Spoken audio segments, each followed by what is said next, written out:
여러분, 고용 참사지만 돈줄 죄다. 왜 그러냐고요? 지금 이 이야기는 우리나라 상황이 아니라 미국의 상황이에요.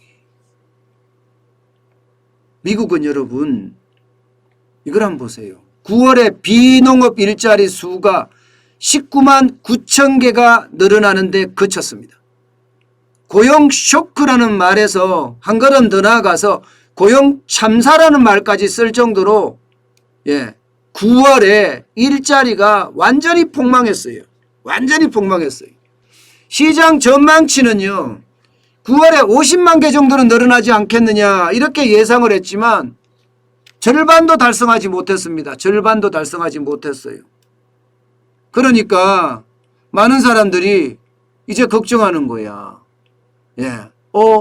이거 더블 디브 오는 거 아니야? 시장이 굉장히 위험해지는 것 아니냐? 이렇게 말입니다. 그런데 고용시장만 보면요, 그렇게 느낄 수밖에 없습니다. 여러분 보세요. 올 4월에 26만 6천 명이었잖아요. 이것이 올 7월에 가면 94만 3천 명까지 늘어납니다. 그러다가 8월에 36만 6천 명으로 떨어지더니 9월에는 급기야 19만 4천 명 최악까지 떨어졌습니다. 이렇게 되니까 이게 걱정스러운 것은 당연합니다.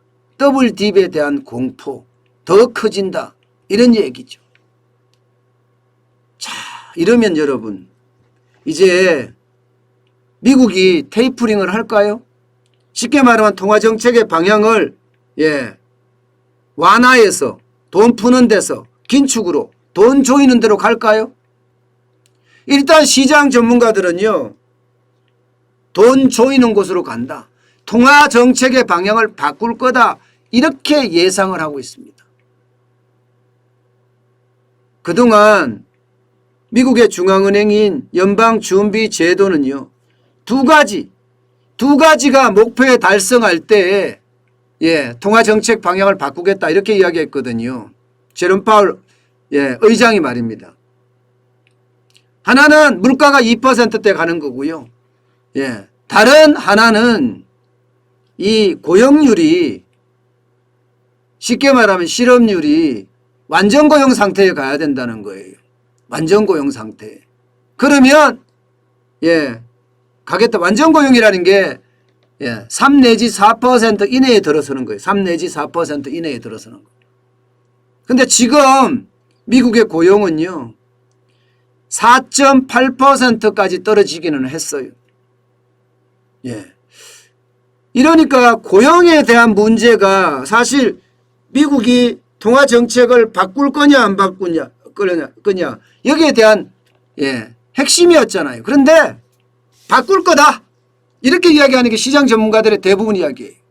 왜냐하면 말입니다. 왜냐하면 물가가 너무 올라가요. 물가가 5월 달에도 5%, 6월 달에 5.4, 7월 달에 5.3, 8월 달에 5.3이지만 이게 적은 수치가 아닙니다. 13년 만에 최고치고요. 게다가 4개월 연속 5%가 넘어선 것은 물가 부담이 엄청 된다는 거예요. 자칫 잘못하면 1970년대 시기에 오일 쇼크가 났을 때 말입니다. 그때 시기에 어떤 물가가 폭등할 가능성이 있다. 이런 얘기까지 나오니까 말입니다. 지금 시장은 굉장히 긴장하고 있거든요.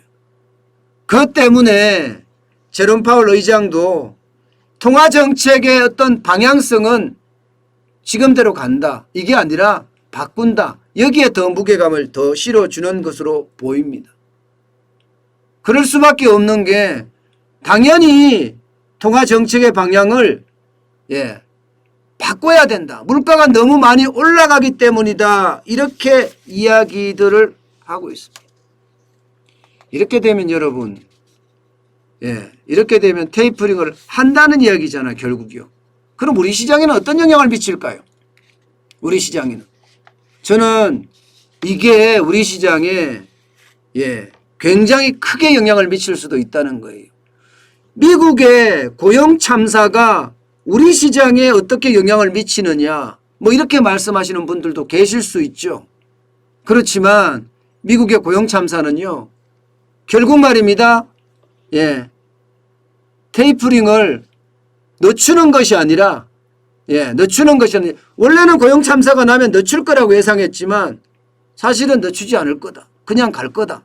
이렇게 이야기하는 사람들이 전문가들이 많아짐으로 해서 결국 금리 인상에 대한 부담감이 커지고요. 여기에 따르는 외국인들의 이탈 이것도 예상할 수 있기 때문입니다. 여러분 미국의 10년 만기 국채금리가 지금 1.6까지 올라갔습니다. 근래 들어서 최고치예요. 1.6까지 말입니다. 10년 만기 국고채 금리가 사실 시장금리의 기준선 역할을 하거든요. 바로미터라고 이야기할 수 있거든요. 그럼 금리가 계속 올라간다는 이야기잖아요. 지금 미국에는 테이퍼링을 하지 않았고 금리 인상을 하지 않았는데도 시장금리는 계속 올라갑니다. 왜? 이제 올라갈 거라고 예상을 하니까 미리 시장은 올라가는 거죠. 그만큼 말입니다. 미국의 금리 인상은 외국인의 이탈을 불러오고 우리 시장에도 굉장히 영향을 미칠 겁니다. 이렇게 생각을 하면 솔직히 좀 걱정되는 게 많아요. 우리가 지금 대출 규제를 하면서 점점 묶어가고 있잖아요. 우리도 대출 규제를 하는 것뿐만 아니라 금리 인상도 뒤따라야 되거든요. 그렇다고 하면 우리 시장에도 미치는 영향이 굉장히 커지지 않을까. 저는 그렇게 생각을 합니다. 그만큼 인플레 압력 때문에 어쩔 수 없이 고용이 그만큼 뒤를 못 따라주는데도 불구하고 미국은 테이퍼링을 할 거다. 저는 그렇게 예상을 합니다. 거기에 대한 대비책은요. 분명한 것은 금리 인상을 한다는 전제하에 그것도 우리가 금리 인상이 굉장히 빨라진다는 전제하에 하셔야 됩니다. 일반적으로는 고용 쇼크나 고용 참사가 오면 미국에 금리 정책, 통화 정책을 안 변할 거라고 생각을 했는데 그게 아니다가 지배적이니까 거기에 대비한 게 필요할 듯 보입니다.